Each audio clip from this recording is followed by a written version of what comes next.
কালকে রাত 8টা থেকে ফোন দিয়া কয় আমার বোনের মায়ের কাছে আমরা কইছে সকালে যাইতাম, আবার 2 মিনিট বাদে ফোন দিয়া কয় আমার বোন বলে সবটা ভাঙি লেছে, আবার ফোন দিয়া কয় বলে বাকি আছে 5 লাখের কথা কই গেল, কইছে আমার দেরি হয়েছে আমি সাইকেল নিয়ে যাইতাম পারবি না, তারা মরা লই যাইছে, তারা আগে মারছে, তারা আগে মারি আমরা পাতে কইছে আমারে বোরের জানে মারে একটা ছোট বোন, ওনাকে দীর্ঘ 1 বছর হয়ে গেছে আমরা বিয়ে দিয়েছি।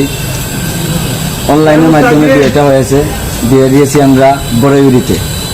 সে সাংসারিকভাবে খুবই ভালোই যাচ্ছে, তার স্বামীও ভালো ছিল আমরা দেখতেছি।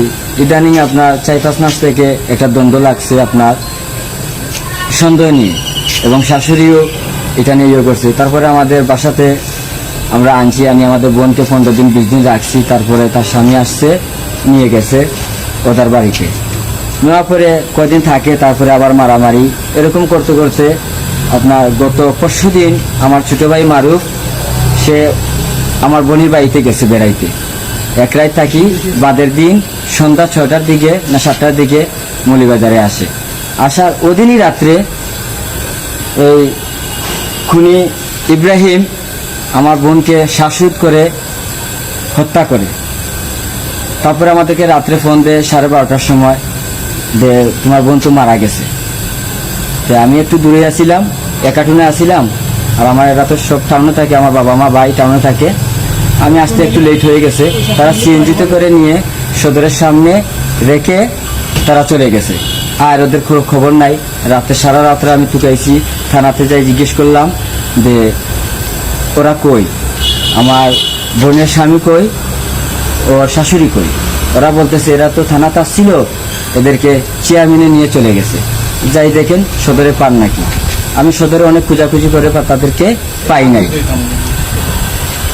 আজকে আপনার আমার বোনের মর্গে আনছে, আপনার লাশ কাটাচিরা করবে, ওদেরকে দেখি নাই। ওরা দেখি হঠাৎ করে 3টার দিকে আসছে, আইসিয়া ওখানে চা নাস্তা খাইতেছে। এরা এদের মর্মমতো কিভাবে খারাপ হয়েছে, কিন্তু আমাদের সাথে তারা কোনো কথাবার্তা নাই, কোনো কিছু বলা নাই যে যাই হয়েছে হোক, তোমার বোন মরছে, আমরা তো খুবই এরকম কিছুই করে নাই। তারা সরে সরে অনেক দূরে দূরে রয়ে গেছে। আমরাও জিগেই নাই, আমরা মানুষ আসছে, আমরা তো আমরা বোনকে নিতে আসছি। আমার বোনটা খুব কষ্ট করে মারছে, পরে জ্বালানার ইয়ের সাথে জুলাই রাখি দিছে, কই সে নিজে বলে ফাঁকছে।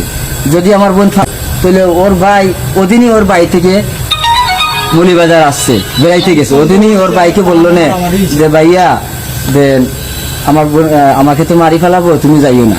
কিন্তু কি বলতে চাইছিল আমার বইনে, কিন্তু বইনে এর শাশুড়িকে আর স্বামীকে দেখে ডরাই কথা বলতে পারে নাই।